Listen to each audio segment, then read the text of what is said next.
So transitioning over to another Chicago team, Brian here is one of the biggest Bears fans. Personally, I'm a Packers fan.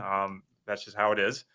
So Brian, Andy Dalton is expected to sign a 1-year deal with the Bears. After seeing all the hype about the Bears getting Deshaun Watson or Russell Wilson, what are your thoughts on this?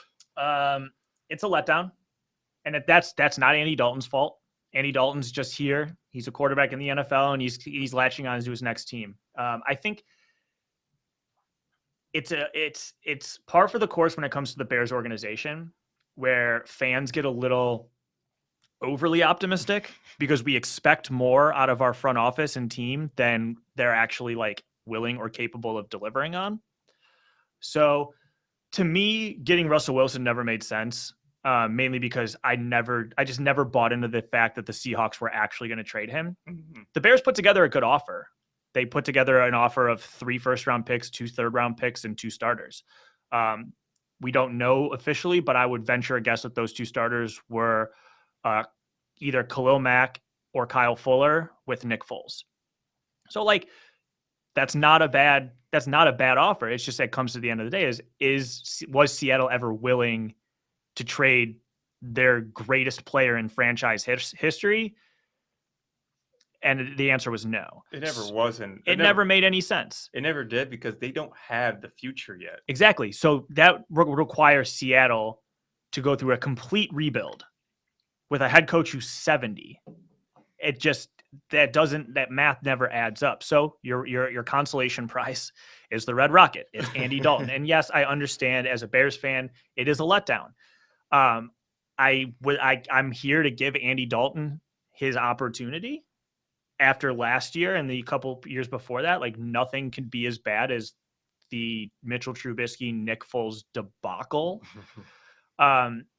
So yeah, it sucks because obviously the Bears have had one franchise quarterback literally once, and it was Jay Cutler. So that's like a fringe franchise quarterback in a lot of ways. But I think it's more of a testament to the front office just not being able to deliver on things that they promise. Yeah. I thought it was disrespectful to fans. So I apologize on their behalf. But yeah, you're right. Dalton's a nice guy, great character, good work ethic, but he can't. 5-time Pro Bowler. It's not like the dude has never done anything in the NFL. But like his game does not translate to what's happening now. The new wave of talent is just all quarterbacks are mobile now. Yeah. And he just doesn't have those skills. His arm strength has never been that good. So he getting the ball down the field. Like Nick Foles has a stronger arm. They're both about the same when it comes to accuracy, but he doesn't have the ability to escape pockets, doesn't have the ability to be mobile, which with the Bears offensive line is pretty necessary. I think if you were going to say the one reason why Trubisky should have been the starter last season is because he at least was able to extend plays with his feet when he needed to. Foles is a statue. Dalton's a little bit more like a statue than he is able to, extend stuff. And I think it's very disheartening to know that you're about to go from Nick Foles and that struggle to basically like the same player, just in a different jersey. Right. So today is Thursday, the 18th, and Mitchell Trubisky just signed with the Bills. And now I kind of think of it, I think this acquisition of Andy Dalton is some sort of trade piece where they could trade one of their quarterbacks away and then use it to move up in the draft to get like either a quarterback of the future or at least an offensive line piece. So I put together my little Bears GM checklist. So okay, go ahead. If I were to put the Ryan Pace hat on, first thing I would do is retire. I'm going to go ahead and just say that up front. First thing I would do is retire. I would go find a nice sandy beach in Florida and forget that the last 6 years of my life ever happened. But I'm with you.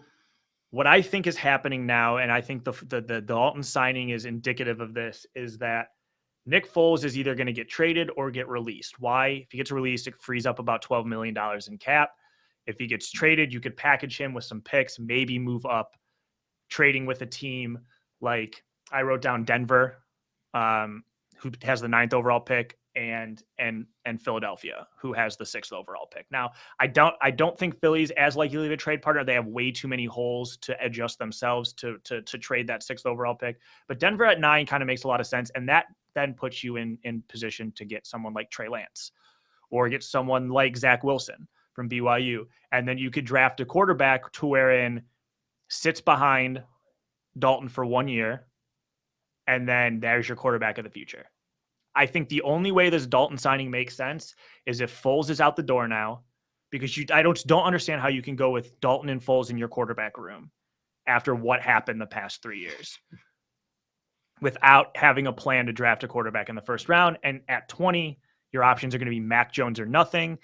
And I just don't see Mac Jones being an NFL quarterback. So like, I think Mac Jones reminds me too much of like, honestly, Mac Jones reminds me of Andy Dalton, if we're going to be completely honest with you. Like, Mac Jones is Andy Dalton, and drafting Andy Dalton again to back up Andy Dalton is just way too much Andy Dalton. I'll have to back up my boy Mac because I actually do like him.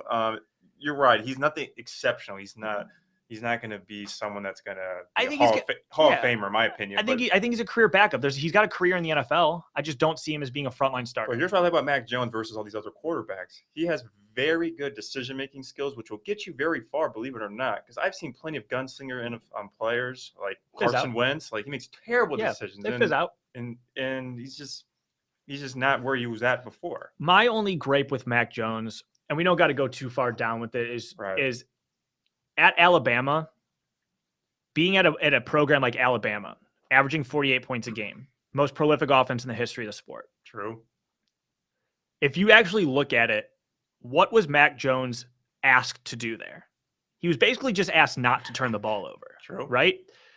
And yeah, there's something to be said. Like, he was in a Heisman conversation. Like, it's not like Mac Jones isn't a talented quarterback. Like I said, he's got a career in the NFL. I just don't know if it's as a frontline starter, because I think when we look at Mac Jones and the numbers he put up, like, those are numbers he put up with arguably the greatest receiving core that college football has ever seen. Man. Plus a running back who's going to be a starter in the NFL, an offensive line who's got 3 first-round draft picks. Like, don't knock the guy because of what's around him. Obviously, he still had to perform himself. But at the end of the day, when it comes to like learning an offense, executing an offense as what a quarterback is supposed to do, I question how much he was asked to do at Alabama. Therefore, how much of that is going to translate when he has to start doing it at the NFL level. Right. To kind of put in perspective, you're right. No doubt, Alabama's offense is one of the greatest offenses I've ever seen in college football. Yeah. Kind of think about it, though, he did outplay Bryce Love. Yeah. Is it Bryce Love? No. God, what was his name? Bryce Young? The other Alabama quarterback. Yeah, and he was one of the top recruits. I mean, that kind of has to speak for something. It does. He did outplay him. It was Young. Yeah, it was Young. Bryce Young. Bryce Young. Yeah, you're right. Yeah, he was one of the overall top recruits in the country of his recruiting class. So it does speak for something, in my opinion. But you're right. And Paul Tyson, who's Bear Bryant's grandson. Oh. So if you beat out Bear Bryant's grandson at Alabama for a starting job, like you're right, you have to be pretty decent. Maybe a lot of it to do with seniority. Maybe Nick just has a favoritism to him because he's been so loyal to the program. But I'm rooting for Mac. I don't think he's going to be, as I mentioned, like a Hall of Fame kind of quarterback in his career. He has limited skill sets, but I like his decision making, and I think he'd be an asset for a team. He's got Eli Manning vibes. I'll say that. He's got Eli Manning vibes, which I'll say Eli Manning vibes on the field. That's a 2-time Super Bowl champion. If you give him weapons, Eli can do something. Exactly. Yeah, I think the Bears' checklist priority needs to be figuring out what the long-term plan is at quarterback. Obviously, I'm sure they're starting to explore ways of moving up from 20 into the top 10 for that. But also the wide receiver position and the offensive line position. The Allen Robinson contract has to get done, or just literally let the dude be a free agent at this point. Like, I can't do it anymore. But also, again, like AJ said, this is Thursday, the 18th. Supposedly, the front office, aka Nagy and Pace, met with Kenny Golladay last night. Oh yeah, I did hear about that as a potential option. So Kenny Golladay, Chicago kid, went to Northern Illinois University. There's an opportunity there, maybe as either a number 2, or if the A-Rob thing blows up, which it looks like it might, he's your number 1 wide receiver. Oh, there you go. I like Kenny Golladay. He deserves to be away from the Lions as far as possible. Who was it? Who was it that was like dissing on like what was it? Jared Goff, like, oh, we got an upgrade, Michael and Brockers. then he got And then he sent got over traded to there. the Lions. Yeah, Michael Brockers, he was talking shit about his old quarterback, Jared Goff, saying that Matthew Stafford's an upgrade. And then literally the next day, the Rams traded him to the Lions, wherein that's where Jared Goff is now. So that's going to be weird. That's Yeah. going to be very It's gonna awkward. be an awkward conversation